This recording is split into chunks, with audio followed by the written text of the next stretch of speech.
In 1981, in the most dangerous city in America, a child was born to two parents and two sisters. Raised by just his dad since 1989, Puerto Rican and black is his mixture. Excelling in comedy, karate, and football, rarely being second best. Becoming a cop in that town, and losing his sister put him through some crazy tests. Hello, everybody. My name is Neo, and welcome to what I like to call spoken word narrated. That is Neo Positivity, and I'm going to be narrating, like I said, and he's going to be telling my story.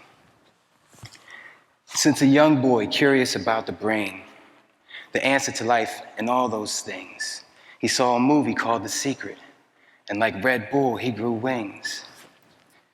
My old partner in the police department was a retired CIA agent. And he told me about this movie that they make all the academy recruits watch. And so I'm expecting some SWAT team movie. I'm a SWAT guy. And the movie's called The Secret. And I immediately got obsessed. I wanted to know everything famous and rich people knew about this law of attraction secret that was going around. And long story short, I retired 13 years ago, 8 months after watching that movie. He's gonna tell you how. Listening to every ounce in his being, screaming to him that's your path. He studied and practiced and studied some more, doing all the math. Science plus religion, minus everything that can't be doubted. Do me a favor real quick. If it can't be proven in a court of law, just push it to the side just for a second, because it left him with the perfect system.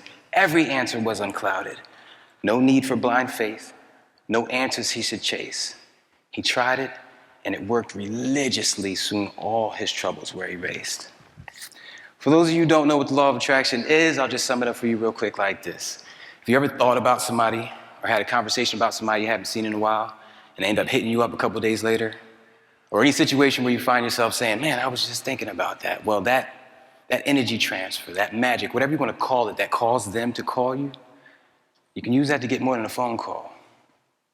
He's going to show you how. You see, the third law of motion demands that every action has an opposite and equal reaction, which means what you give off will come back to you. We call that the law of attraction. When you have a thought, it gets dispersed across the entire universe. Then it gets reversed right back at you. And the world will do whatever it has to you for the law of motion to maintain its statute as a law. If you hate or don't appreciate, that trend in your life will continue.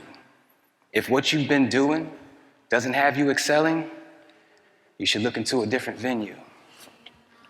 Camden Police Department was the most dangerous city in America 6 out of the 8 years I was there. 403 sector was the most dangerous sector, and Lewis and Thurman was the most dangerous street corner in America. And for those of you who are wondering, because I know all this stuff is going on with cops, for those of you who are wondering what kind of cop I was, I'll give you one guess what my sector was. 403. I fought hard to get that spot, and I maintained it. I go to the hood right now, no badge, no gun, respect will be shown. But I knew I needed change. I knew that I was meant to help just the citizens of Camden City. So I had to get that change. But in order for change, you must change. You gotta know how. Knowledge is not only power, it's the key. What have you been focusing on? In between proactively thinking, life's a garden and you've been watering seeds.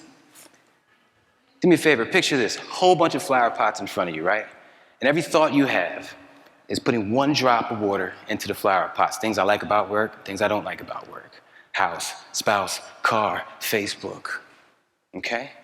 And where there once was nothing, all of a sudden, you get plants sprouting up. Some plants that leave you wondering, how did this get here? Hold on to that visual for me, because life is a garden and you've been watering seeds.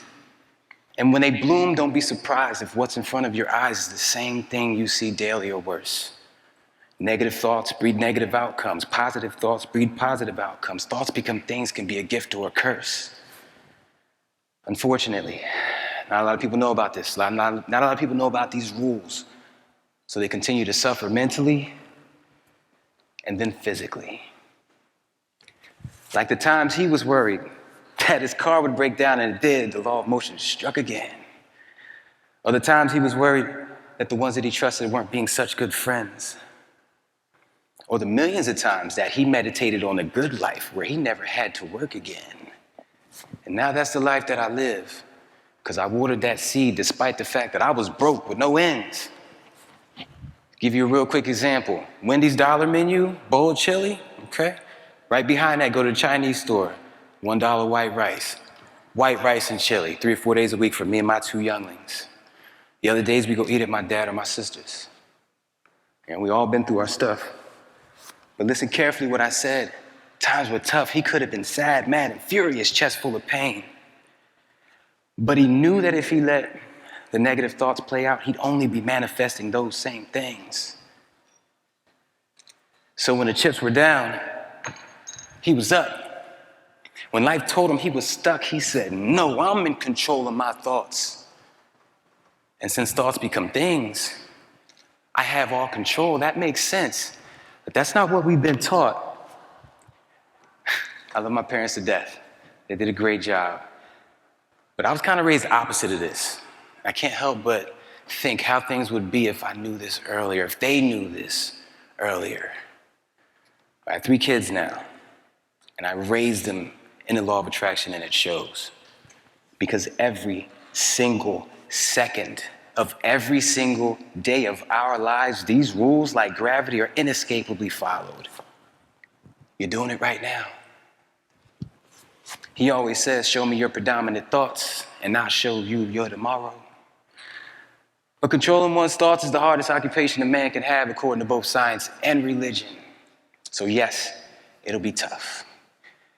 Then it'll get annoying, 60 to 70,000 thoughts on average per day per person. Could you imagine trying to keep 51% of those positive?